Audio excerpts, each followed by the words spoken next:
दर्शकबिन अहिले हामी परमानीपुर गाउँपालिकाको 1 नम्बर वडा रहरिया डीमा छौँ, जहाँ एउटा परिवारमा विभत्स हत्या भएको छ। विभत्स हत्या यहाँ सासूको र छोराको यस घरमा हत्या भएको छ।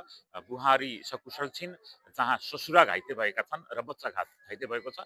दुईजना अहिले उपचारको क्रममा अस्पताल लगिएको छ भने दुईजनाको हत्या भएको छ। यो घरभित्र प्रहरी आएर अनुसन्धान गरिरहेको छ। प्रहरीले आफ्नो मुचल्का उठाउने काम भइरहेको छ।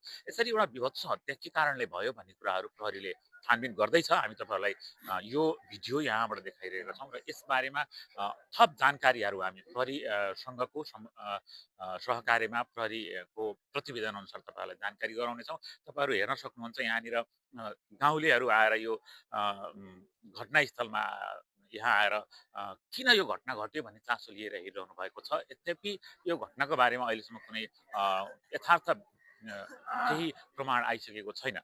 तर सकुशल रहेका व्यक्तिहरूले यसबारेमा केही पुष्टि गराउनु हुनेछ। हामी तपाईँहरूलाई यो घर देखाउन चाहन्छौँ। यो घर तपाईँहरू हेर्न सक्नुहुन्छ। यो घरभित्र हत्या भएको हो र त्यो के कारणले भएको हो, जो सकुशल हुनुहुन्छ, जो